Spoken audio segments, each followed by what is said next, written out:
Слушате во урбаните вести. Граѓаните да не очекуваат брзо решение за аерозагадувањето, порачуваат властите. Тие велат дека проблемот ќе се реши со промени на среден и долг рок. Ова е првата вест за денеска, останете со нас. Граѓаните да не очекуваат брзо решение за аерозагадувањето. Тоа ќе се реши со промени на среден и долг рок. Изградени нови 7 километри велосипедски патеки од проектот Скопје-Велоград. Градски инспекторат бара да се изврши инспекцијски надзор во цементарница Усје. Граѓаните реагираат за хаварисани возила во автокоманда. Општината започнува акција за нивна дислокација. Загадувањето на воздухот бара системски промени на среден и долг рок. Децидни се властите. Тие од граѓаните бараат да не очекуваат брзи резултати, бидејќи ова, како што велат, е проблем кој е присутен долги години. И за негово решавање потребни се промени во навиките на луѓето. Секој поединец кој наместо автомобил ќе избере јавен превоз или велосипед, ќе даде придонес во борбата за чист воздух. Во организација на Францускиот институт во Скопје, денеска беше организиран семинар на тема главните градови соочени со проблемите поврзани со животната средина. Градоначалникот на град Скопје Петре Шилигов и заменик министерот за животна средина Јани Макрадули пред присутните информираа за мерките кои досега се направени со цел намалување на загаденоста на воздухот, како и за плановите и стратегиите за следниот период, кои ќе придонесат да живееме во почист град. Според Шилигов, градот Скопје изминативе 12 месеци посветено работел на подобрување на животната средина во најголем дел на намалување на аерозагадувањето, како и на загадувањето на водите, почвата, но и бучавата. Ги повика и невладините организации, бизнес заедницата и сите останати граѓани да дадат придонес во оваа борба која според него нема да биде лесна. Секој пристап кој што бара или наводно нуди можност за дневно решавање на овој проблем е гарантиран начин дека овој проблем ма се реши. Бидејќи не зборуваме за проблем кој што се создал дневно, туку зборуваме за една повеќе децениска негрижа која што не можете да ја решите на дневна основа и мора да поставите за тоа што станува период за долгогодишна, долгодецениска негрижа, не може да поставите систем поинаков за решавање на овој проблем, освен систем кој што во себе ќе ги таргетира корените, односно систем кој што ќе гарантира на среден и на долг рок дека животната средина во Скопје ќе ја подобри. Поднесовме апликација за кандидатура која што официјално Европската комисија прифати за престижното признание Европска зелена престолнина 2021. Ова во дневно политичка смисла. Сум свесен дека станувам таргет можеби и на подсмех. Меѓутоа, морате да ја поставите целта овде, за да стасате до овде. Ако поставите овде како старт, не сте завршили работа. Шилигов исто така додаде дека од 39 мерки потпишани со граѓанските организации во текот на предизборната кампања. Изминатата година остварени се 17, започнати 12, додека 5 не се во надлежност на градот. Оваа есен ја продолживме акцијата за зеленување на градот. Предвидено е, сега е сезона на садење, да се засадат 3.500 висококвалитетни повеќе годишни листопадни садници. Овој пат во фокусот е обновување на порано постоечки дрвореди, меѓутоа и подигање на нови дрвореди, особено во делот на Битпазар и Ѓорче Петров.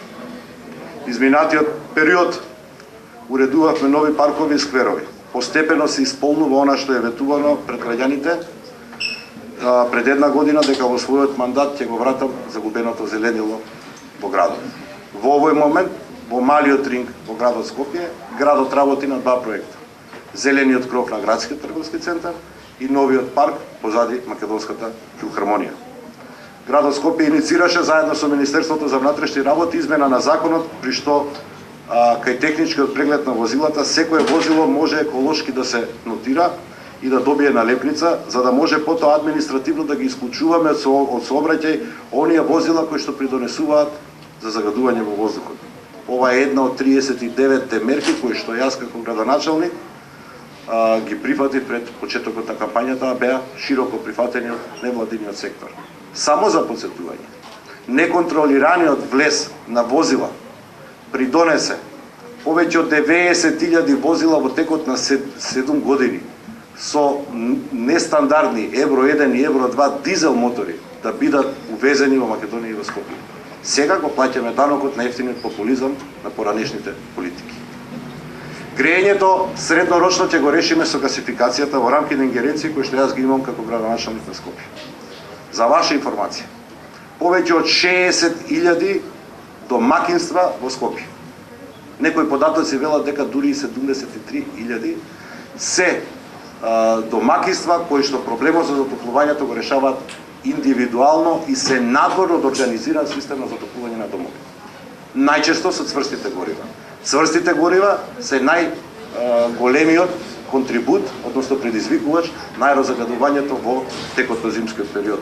Заменик министерот за животна средина Јани Макрадули истакна дека работите во животната средина не се решаваат со популизам, туку врз база на научни созданија и факти, а планот на владата за справување со аерозагадувањето е прв реален и кредибилен документ кој носи решенија.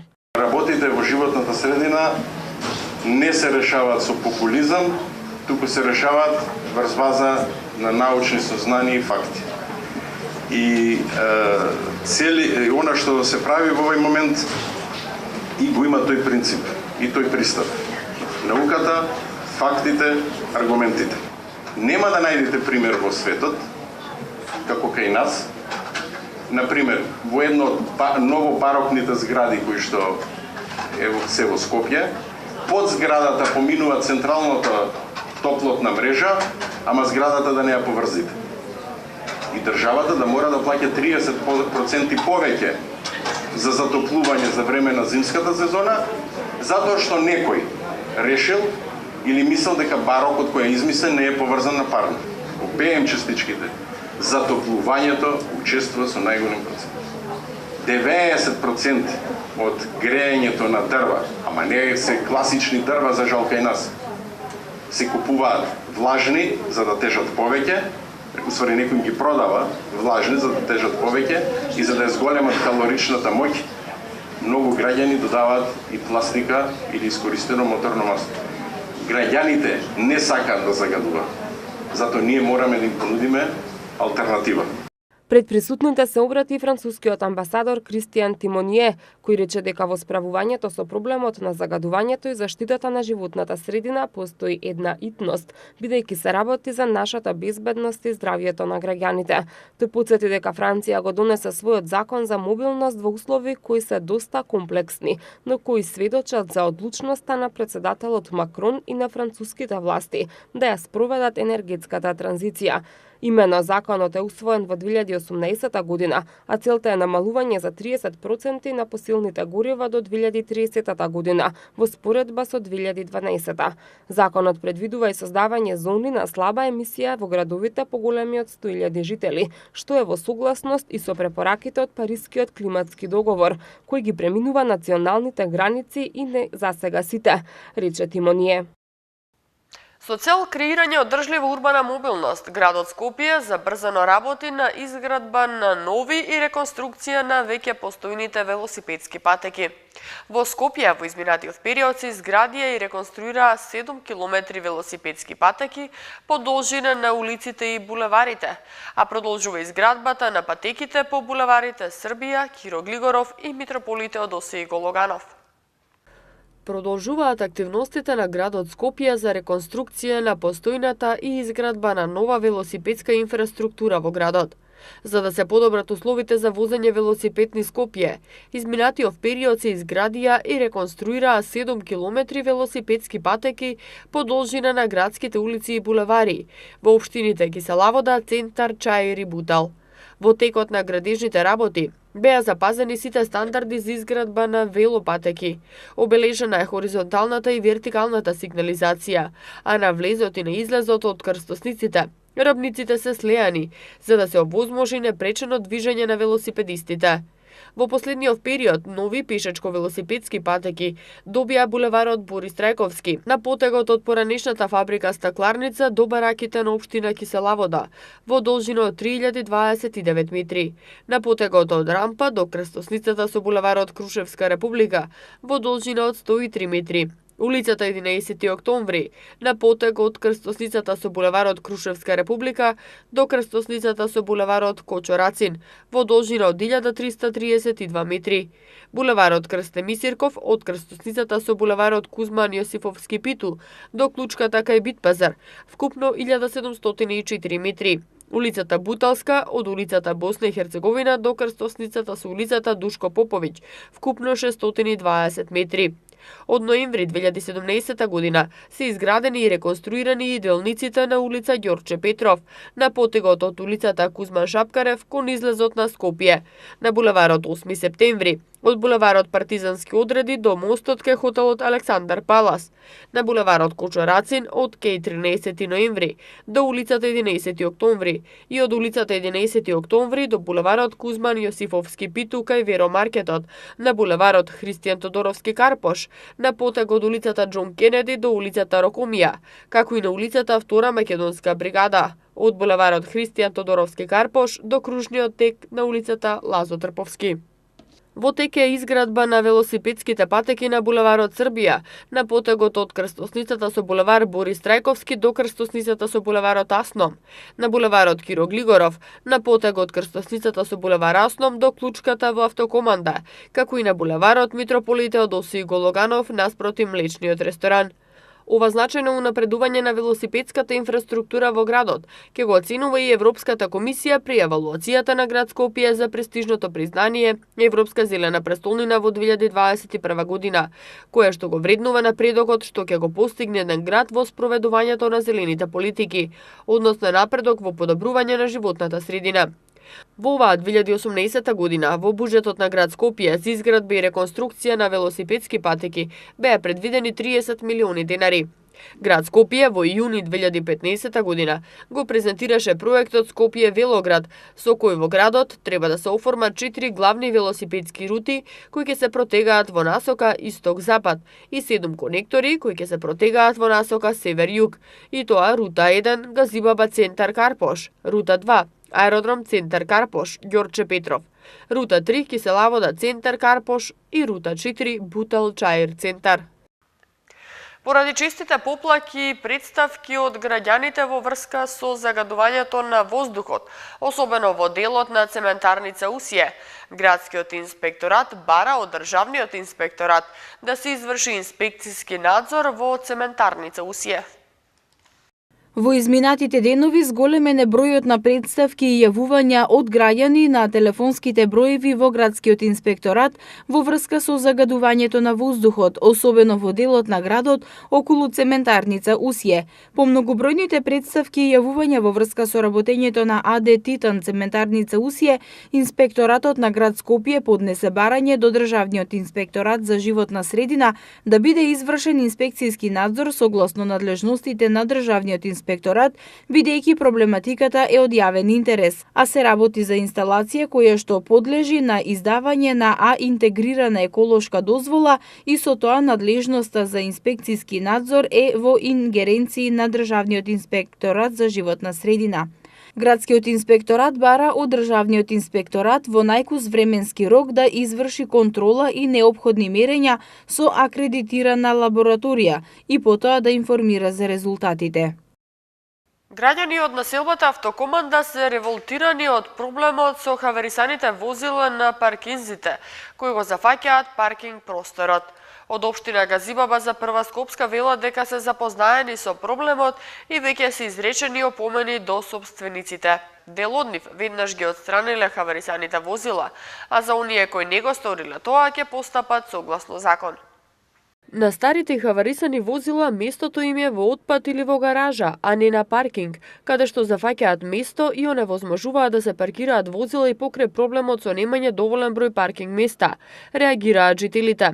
Ваков проблем постои и во населбата Автокоманда во општина Газибаба, од каде што жителите за овој проблем се обратија до Прва Скопска.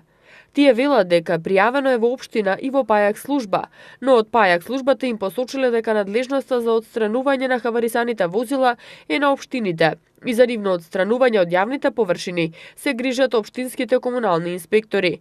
Пред неколку месеци, кога подбаравме одговори од општина Газибаба за тоа кои се плановите на општината за хаварисаните возила, ни одговорија дека општината е запознаена со проблемот со хаварисани возила на јавните површини и токму затоа надлежни комунални инспектори излегле на терен и на собствениците на возилата кои не се во возна состојба им изрекле опомени за да ги отстранат во одреден рок.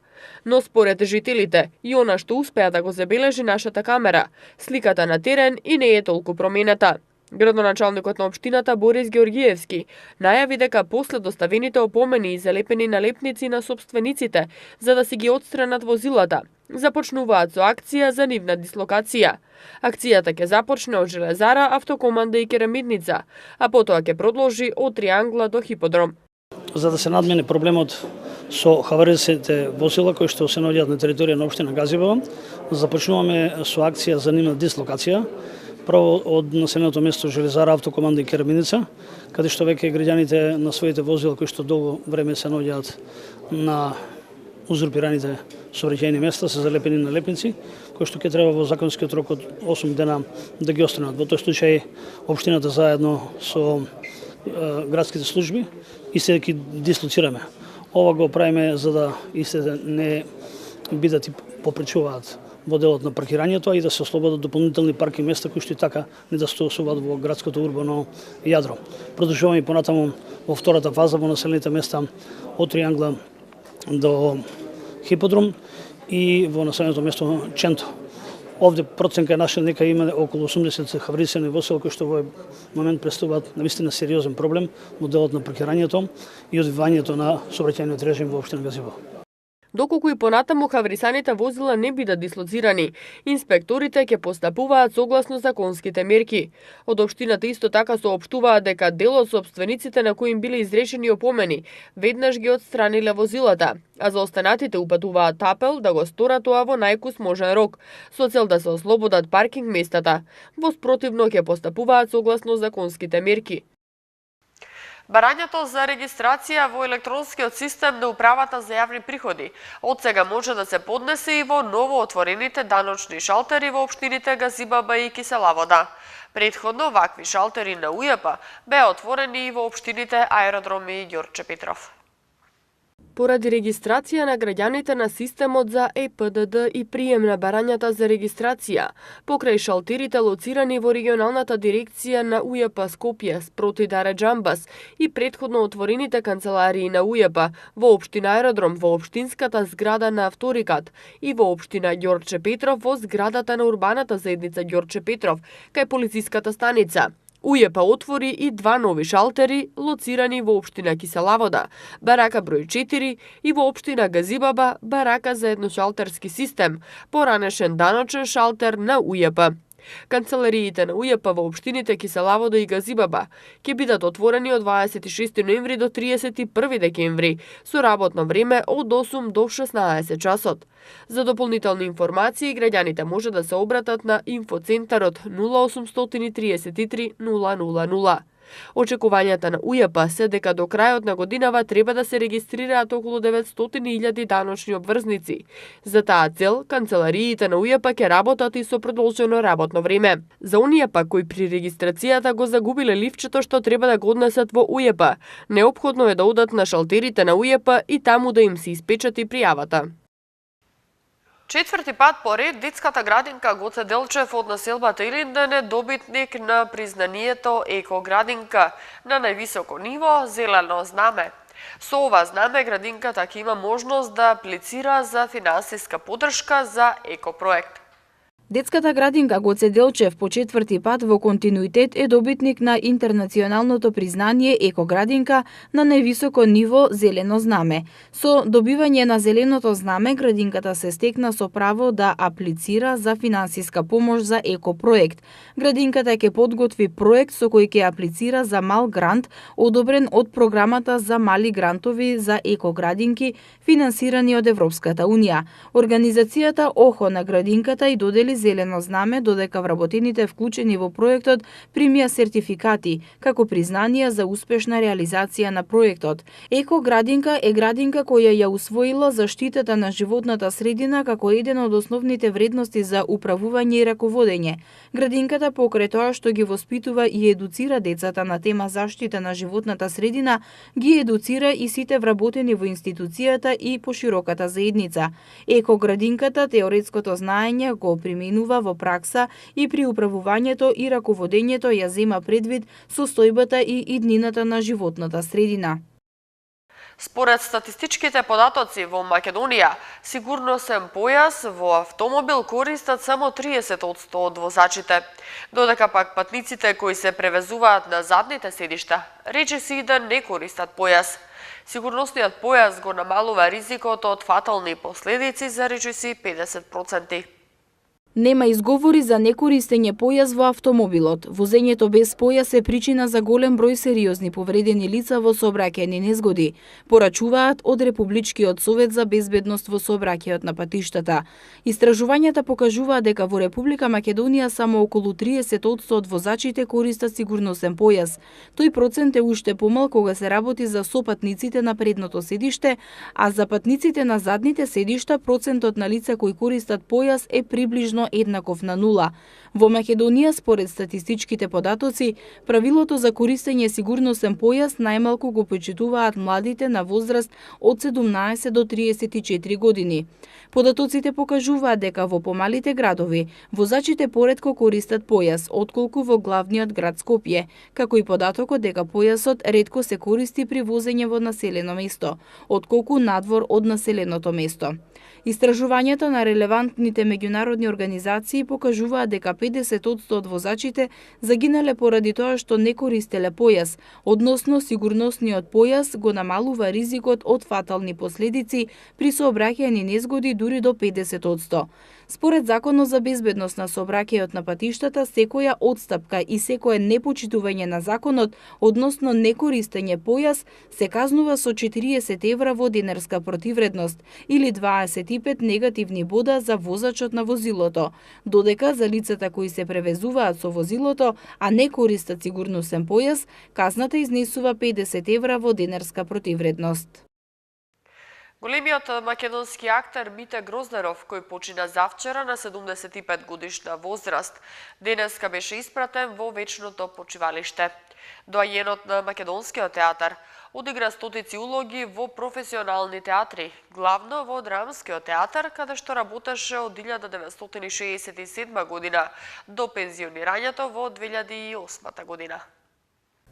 Драмскиот театар Скопје денеска одржа комеморативна седница за актерот Мите Грозданов, кому овој театар му беше матична сцена од 1968 до пензионирањето во 2008 година.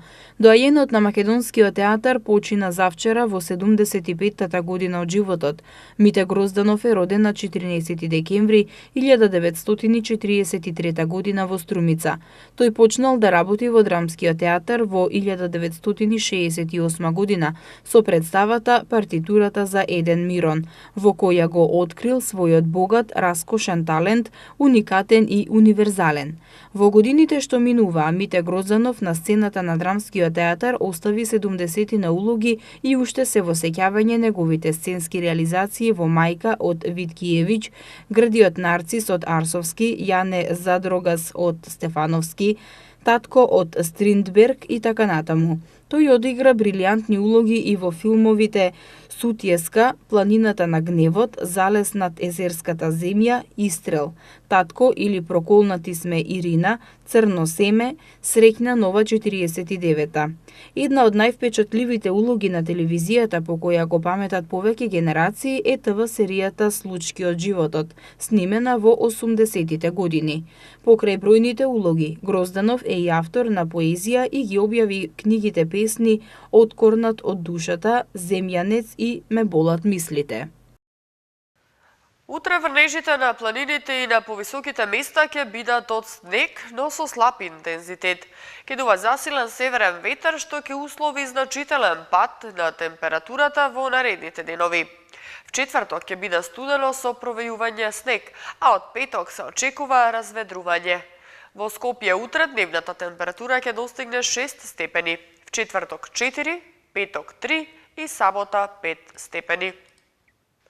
И уште две информации за крај. Поради присуство на бактеријата Ешерихија колеј во водата, јавната чешма во село Кучково е небезбедна за пиење, информираат од Центарот за јавно здравје. Се додека надлежните не известа дека водата е безбедна за пиење, ќе важи забраната за нејзина употреба. Водата од јавната чешма во село Кучково ја користат и жителите на Волково, Кисела Јабука и Новоселски пат. И уште една информација, МВР соопшти дека утре поради закажаниот протест на ВМРО ДПМН ќе има посебен режим на сообраќај во централното градско подрачје. Протестот ќе започне од 17 часот, а релацијата на движење е од плоштадот ВМРО десно по улицата Даме Груев, право по улицата Васил Главинов, булеварот ВМРО, лево по булеварот Илинден до пред зградата на владата. МВР апелира до граѓаните да ги почитуваат наредбите што ќе ги издаваат полициските службеници. Тука е крајот на вестите. Јас ви благодарам на вниманието и не заборавајте да не следите на нашата веб страна mtm.mk и на социјалните мрежи. Пријатно!